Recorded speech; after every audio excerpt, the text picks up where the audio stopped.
Speaking of schedule, I think we're about good for questions. There's one more thing that I wanted to close out with, and I get a lot of really great emails.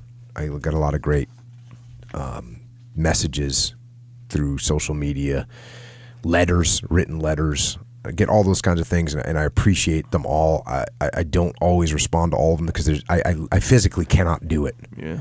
And of course, get someone to manage your social media or whatever. I'm not doing that. If you hear back from me, you hear from me, not from somebody that I paid $10 an hour to respond to my stuff and say, cool, get after it. Like, no, I'm not doing that. But I get all these things, and I do read them. So if you send it, I read it. And so I appreciate the feedback and everything. I got one, though, that was good. I actually wanted to read on here because I felt that it not only said, hey, thanks for, the podcast or whatever, thanks for the books, whatever. It actually gave some pretty good methodology and really an insight into a mindset that I think will help people doing what they're doing. So here we go. Mr. Willink, just wanted to share a quick story with you. At 39, I had fallen into a 15-year rut of undisciplined alcoholism. I was soft and heavy and wanted to change. Earlier this year, I had started working out 3 to 4 times a week in my basement. I was trying and failing to get a handle on my alcohol abuse. Every failure made the beast seem bigger and unbeatable. It was like I didn't have control over my body. I finished your book on a Monday night and decided that I would get up early the next morning and work out. I got up and worked out. Not much, but I just wanted to do something. Sit-ups, push-ups, 15 minutes on the bike. Worked out twice Tuesday. Got up Wednesday and did it again. Got to Thursday night, a normal drinking night, and decided to try not drinking. Made it through. Friday, same thing. Worked out morning and night, stayed busy, and stayed away from the drink. Thought I should try and push it through the weekend. Worked out Saturday morning. Took the rest of the weekend off and stayed dry. Monday morning, I got up and started 2-a-days again. Made it through the week with 11 workouts. By the second week, I felt better than I had in my entire life. I was astounded that normal people walked around feeling this good. I guess not systematically poisoning your body will do that. On the 5th week, I got a project at work that was going to require traveling for the next 8 weeks. I was worried about overcoming my triggers and road habits. A normal traveling evening was dinner, watch cable, and drink 8 beers. To my surprise, the hotel had a sweet gym. Cool, I'll just keep doing what I'm doing. Then at the site, I found out that we would start work at 6 a.m. Damn, that means I have to get up at 4 to work out. I'm 12 weeks into my traveling 2-a-days, usually getting 11 to 12 workouts a week. They recently moved our start time to 7 a.m., so now I get an hour and a half in the morning and evening. I'm 16 weeks clean. Dropped 30 pounds or more.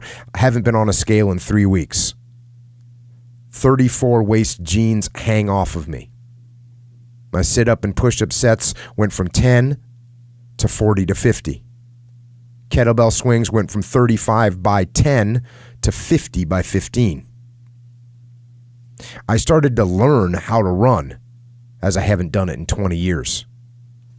Now, after a day off, I can do 2 miles without stopping.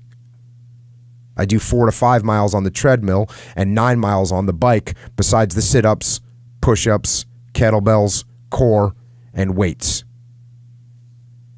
I look forward to next year's competitive shooting season. I'm going to bring it. At this point, my cravings are gone, and I actually recoil from the smell of booze. When I started this, I thought it would be temporary. Now it's going to be permanent. No reason to waste time with it anymore. Now when I question something, your voice comes to me with the hard answer. It's only black and white with no gray area.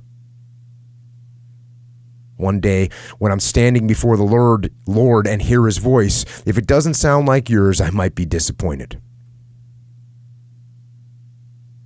The book I read those months ago was The Way of the Warrior Kid. I'm working on extreme ownership now. Thank you for your service. Thank you for producing a badass podcast. And thank you for influencing my life. So, there you go. And I say this to people all the time. Most important here is, it isn't me. It's you. And sure, you may have grabbed some little foothold from the podcast or from one of the books, but it isn't me that changes you. It's you. You set the small goals. You achieve those goals. Then set some more and achieve those, and set some more goals, maybe a little bit bigger, but not that much bigger. You pay attention to the progress. This guy is 16 weeks deep. 30 pounds lighter. Working harder, stronger, faster, more efficient, competitive. The individual that wrote that is getting after it and changing his life. And you can too. Just start. Start small. Start with changing tomorrow morning, just tomorrow morning. Get that squared away. And then move on to the next day and the next, and move your life to a better place. One little step. One little victory at a time. Appreciate the letter. And I think that's all I've got for tonight.